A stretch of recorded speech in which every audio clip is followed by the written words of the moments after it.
Hello, welcome to the channel. My name is Kai, and this is the cheapest Canon camera that you can still buy new from the official Canon store, the Canon 4000D, also referred to as the T100. And over here, I have the cheapest lens that you can buy new from the official Canon store, the EF 50mm 1.8. But what do you get when you put them both together? How easy is it to use this combination? What are the quality of the pictures like? And is it actually worth investing in this setup at all? Well, stick around because that's what we're talking about today. If you head over to the official Canon store, click on cameras and DSLR cameras and click beginners, you are presented with the cheapest DSLR that Canon still sells brand new, the Canon 4000D, which you can buy for £439. You also get the kit lens and a bag and an SD card. And if you go over to the lenses tab, click EF lenses and again click on beginners, you're presented with the cheapest lens that Canon still sells brand new, the EF 50mm 1.8, and you can buy this for £129.99. So for the grand sum of around £570, which is about $700, you can be the proud owner of a brand new 4000D and a 50mm 1.8 lens. So of course, Canon is definitely targeting both of these at beginner photographers. Now the Canon 4000D was released in February of 2018. It's a crop frame DSLR camera with an 18 megapixel sensor, 9 autofocus points, and 3 frames per second continuous shooting. It's an EF mount camera, although comprising of a plastic mount. It can fit both EF and EFS mount lenses, and it also comes with the option to shoot full HD video. Now, straight off the bat, I want to let you know that I have both a photography guide and a video guide for this particular camera, and I will link that in the cards above or put it in the description somewhere. And these will guide you step by step on how you can shoot with this camera, whether for photography or for video, so make sure you go and check those out. Also in this video, we're going to be primarily focusing on photography. So if you want to check out video specific examples, then go to the video guide. The 50mm 1.8 lens is a prime lens, which means it has a fixed focal length, which means you can't zoom in or out. If you want to change how much you can get in your shot, you have to actually physically move. And that focal length of 50mm is just so versatile because it's similar to human vision, which makes it a great lens for everyday snapshots, portraits, street photography, landscapes, and probably is one of the easiest focal lengths to frame. And the aperture of 1.8 means you can let a lot of light in through this lens, giving you some fantastic bokeh or have a really nice blurry background. So with all of that camera and lens history and lore out the way, let's have a look at some of the photos. The cheapest camera setup that you can buy, the Canon 4000D and the 1.8 50mm.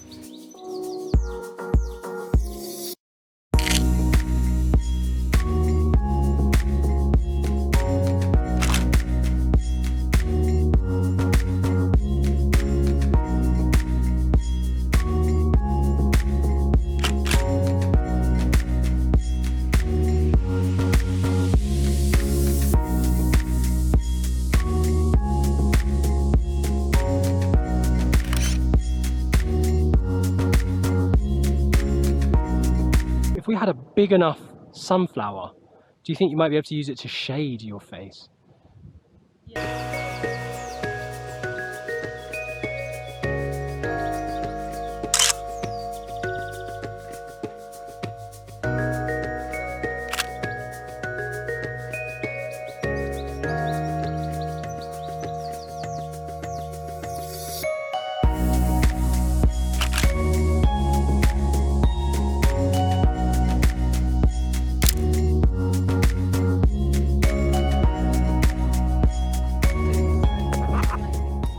Sorry about this. Atmospherical aerosol spray. Let's get it going. Oh, Phil. Do you want me to start? You might have to, yeah, because it literally just disappears, isn't it? Go for it, go for it, go for it.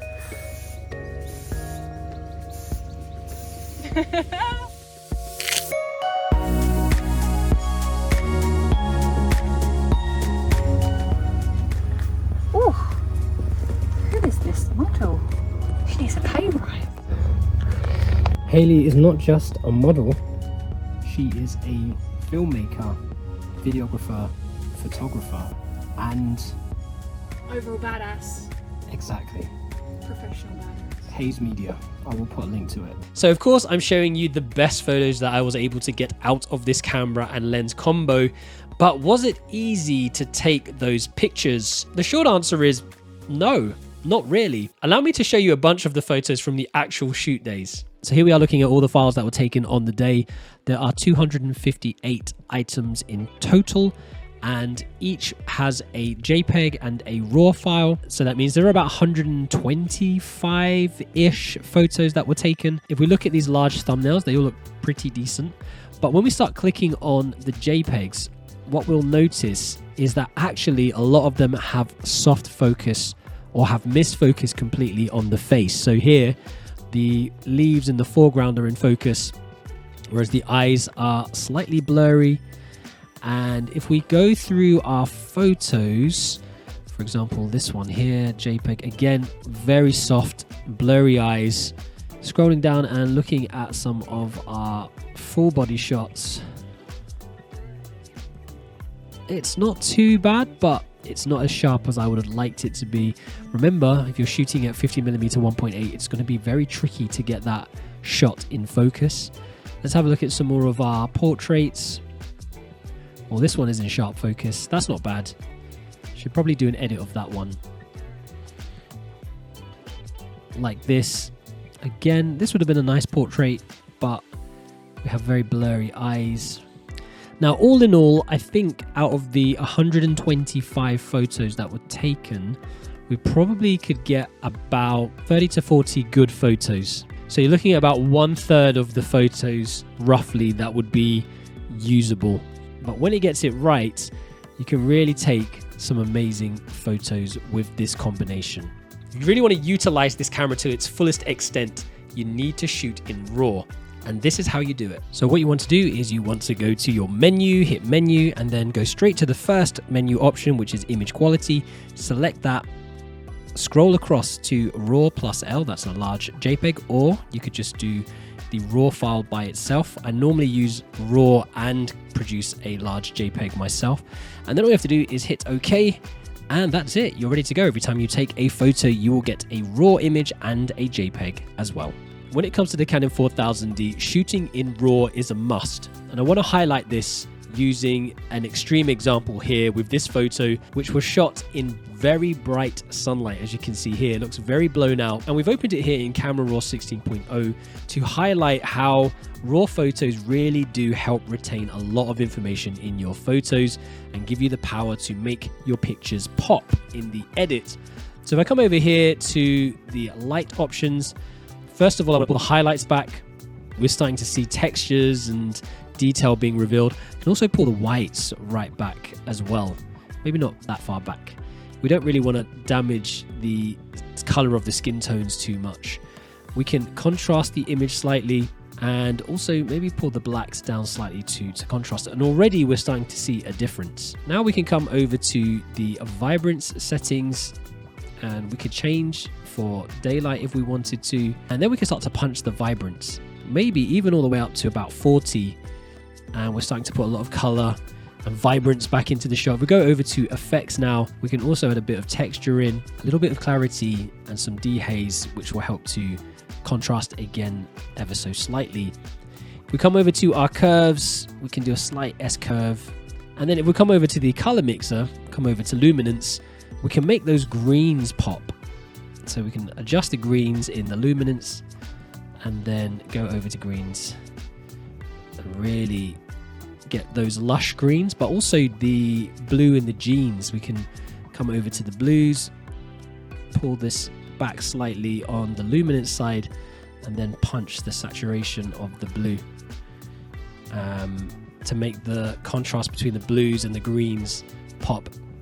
So I can open the JPEG as a comparison really quickly on screen. This is what we shot beforehand, and this is the edit that we produced. So definitely shoot in RAW. It can do a lot to help you in your post-production work for your photography. So who should invest in this camera and lens combination? Well, obviously it's targeted at beginners. If you want to take casual photos and you're not really interested in learning the basics and just want something that's easy and intuitive to shoot with that you can take on your trip away to Bali or to Malta, probably do a little bit of video here and there. then I would say do not get this camera. Save a little more and invest in something that will save you a lot of time and headache later on. Perhaps the new Canon crop frame R series will be more for you. And what I mean by this is if you want to put the time, the effort, and the energy into learning things like aperture, ISO, and shutter speed, and how those work, and how changing those parameters can affect your photos, then yes, get this camera and lens combo. So what do you think? Are you interested in this setup, or will you choose something else? And if you already use this combination, what other tips and tricks would you add to this video? Let me know in the comments section below. If you liked today's video, don't forget to drop us a like. And if you haven't done so already, don't forget to subscribe to the channel and hit the little bell icon for notifications. And now that you've watched this video, check out my step-by-step photography guide for the 4000D video here. And also, if you're interested, the video guide is over here. In the meantime, stay creative, imagine, implement, and inspire. And I will catch you in the next video.